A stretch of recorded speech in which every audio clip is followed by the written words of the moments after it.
الرجیم بسم اللہ الرحمن الرحیم۔ السلام علیکم 9th کلاس، کیسے ہیں سب بچے؟ اللہ تعالیٰ آپ کو ہنستا مسکراتا رکھے، زندگی میں کامیاب و کامران کرے، زندگی کی ہر مشکل کو آپ کی آسان کرے۔ جی بچوں، آج ہم سخاوت و احسار کا چیپٹر اس کی آج ہم مشق کریں گے۔ سخاوت سے مراد ہے کھلے دل سے خرچ کرنا، فضول خرچی کرنا، منع کرنا یا روک لینا۔ اب صحیح آنسر اس کا ہے کھلے دل سے خرچ کرنا۔ علمی سخاوت سے مراد کسی کو علمی بات سمجھانا، کسی پر مال خرچ کرنا، کسی کو وقت دینا، تیمارداری کرنا۔ اب اس میں صحیح آنسر آپ کا کیا آیا جی؟ کسی کو علمی بات سمجھانا۔ یتیموں کی پرورش کرنا اور عوامی فلاح و بہبود کے کام انجام دینا کہلاتا ہے۔ صبر و تحمل، سخاوت و احسار، عفو درگزر، رواداری۔ اب اس میں صحیح آنسر کیا ہے آپ کا؟ سخاوت و احسار۔ انصاری میزبان نے مہمان کے ساتھ کیا سلوک کیا؟ یہاں پہ ہم اس کا ہے خود بھوکے رہے اور اس کو کھلایا، بچوں کے ساتھ اسے کھانا کھلایا، اسے مال و دولت عطا کیا، اسے کھجوریں عطا کی۔ صحیح آنسر کیا آیا؟ خود بھوکے رہے اور اسے کھلایا۔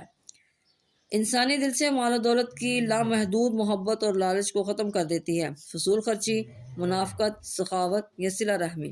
اب اس میں صحیح آنسر کیا آیا؟ سخاوت۔ اب ہم اس کے مختصر سوالات کو دیکھ لیتے ہیں۔ پہلا سوال ہے جی آپ کا، نبی کریم خاتم النبیین صلی اللہ علیہ وسلم کی سخاوت کی ایک مثال تحریر کریں۔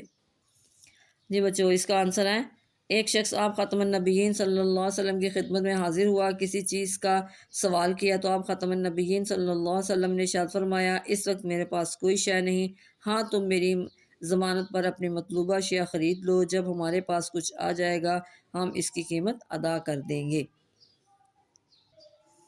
آ گیا جی، حضرت علی المرتضیٰ کرم اللہ وجہ کی سخاوت کی ایک مثال بیان کریں۔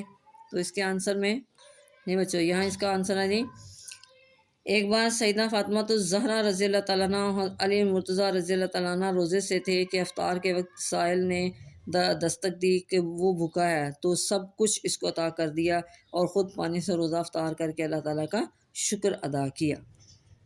آگے تیسرا جی، غزوہ تبوک کے موقع پر صحابہ کرام رضی اللہ تعالیٰ عنہ نے کس طرح سخاوت کا مظاہرہ فرمایا؟ اس کی پہلی لائن ہم یہاں سے لکھیں گے، صحابہ کرام رضی اللہ تعالیٰ عنہ دیوانہ وار آپ خاتم النبیین صلی اللہ علیہ وسلم کی ترغیب پر اپنا مال و اسباب آپ خاتم النبیین صلی اللہ علیہ وسلم کے قدموں پر ڈھیر فرماتے تھے۔ پھر یہاں سے شروع کریں گے کہ حضرت ابو بکر صدیق رضی اللہ تعالیٰ نے اپنا سب مال و اسباب آپ کی بارگاہ میں نچھاور کر دیا۔ حضرت عمر فاروق رضی اللہ تعالیٰ نے گھر کا نصف مال پیش کر دیا، اور حضرت عثمان غنی رضی اللہ تعالیٰ نے سینکڑوں اونٹ، گھوڑے اور اشرفیاں بارگاہ رسالت میں پیش کر دیں۔ آ گیا جی، سیرت طیبہ سے سخاوت کو مثالوں سے واضح کریں۔ بچوں آپ کا لانگ ہے جی، سیرت طیبہ سے سخاوت کی مثالوں کو واضح کریں۔ تو پہلے سب سے پہلے ہم لانگ لکھنے سے پہلے ہم یہاں سے سخاوت کا معنی لکھ دیں گے۔ سخاوت کا معنی کھلے دل سے خرچ کرنا۔ اللہ تعالیٰ نے انسان کو جو مال عطا فرمایا ہے، اس میں سے اللہ تعالیٰ کی خوشنودی حاصل کرنے کے لیے اس کے بندوں پر مال خرچ کرنا سخاوت کہلاتا ہے۔ پھر نیچے سے شروع کریں گے، اسوہ رسول خاتم النبیین صلی اللہ علیہ وسلم اور سخاوت و احسار، یہ ہم ایڈنگ دیں گے پہلے، اور پھر یہاں سے لکھیں گے، انس رضی اللہ عنہ فرماتے ہیں کہ نبی کریم خاتم النبیین صلی اللہ علیہ وسلم سے جو کچھ مانگا جاتا آپ خاتم النبیین صلی اللہ علیہ وسلم عطا فرما دیتے۔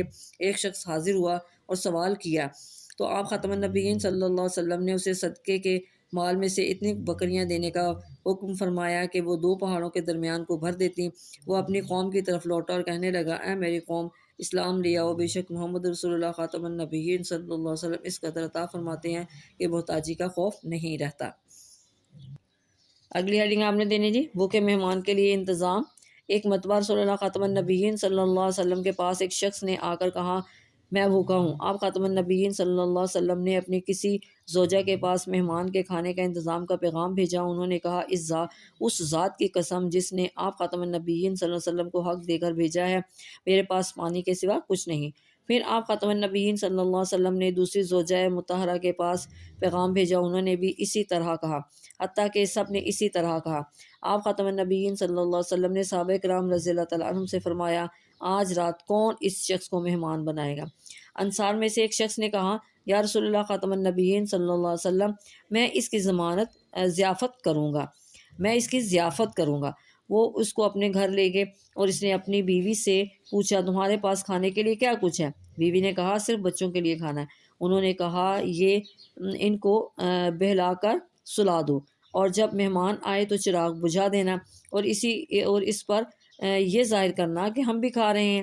پھر سب بیٹھ گئے اور مہمان نے کھانا کھا لیا۔ جب صبح ہوئی تو وہ صحابی نبی کریم خاتم النبیین صلی اللہ علیہ وسلم کے پاس گئے۔ آپ خاتم النبیین صلی اللہ علیہ وسلم نے فرمایا تم نے جس طرح رات کو اپنے مہمان کی ضیافت کی ہے اس سے اللہ بہت خوش ہوا ہے۔ اب یہاں پہ اگلی ہیڈنگ ہم دیں گے نبی کریم خاتم النبیین صلی اللہ علیہ وسلم کی سخاوت کا عالم۔ نبی کریم خاتم النبیین صلی اللہ علیہ وسلم کی سخاوت کا یہ عالم تھا کہ بعض اوقات اگر آپ خاتم النبیین صلی اللہ علیہ وسلم کے پاس کچھ بھی نہ ہوتا اور کوئی مانگنے والا آ جاتا تو اپنی ضمانت دے کر مطلوبہ شے کسی سے لے کر حاجت مندوں کی ضرورت پوری فرما دیتے۔ ایک شخص آپ خاتم النبیین صلی اللہ علیہ وسلم کی خدمت میں حاضر ہوا، کسی چیز کا سوال کیا تو آپ خاتم النبیین صلی اللہ علیہ وسلم نے ارشاد فرمایا اس وقت میرے پاس کوئی شے نہیں، ہاں تم میری ضمانت پر اپنی مطلوبہ اشیاء خرید لو، جب ہمارے پاس کچھ آ جائے گا تو ہم اس کی قیمت ادا کر دیں گے۔ اچھا جی، ایسا کبھی نہیں ہوا کہ رسول اللہ خاتم النبیین صلی اللہ علیہ وسلم سے کوئی چیز مانگی گئی ہو اور آپ خاتم النبیین صلی اللہ علیہ وسلم نے کبھی انکار کیا ہو۔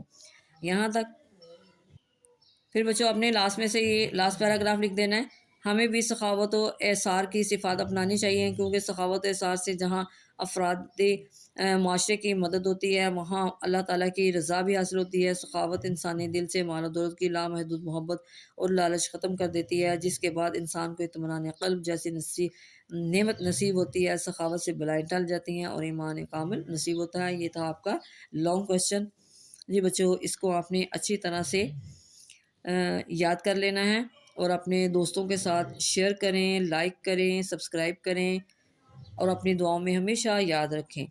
اللہ تعالیٰ آپ کو زندگی کی ہر مشکل آپ کی آسان کرے اور اللہ تعالیٰ آپ کو اپنی منزلیں طے کرنے میں جتنی بھی آپ کی دشواریاں ان کو ختم کرے اور اللہ تعالیٰ آپ کو ترقی دے، کامیابی دے۔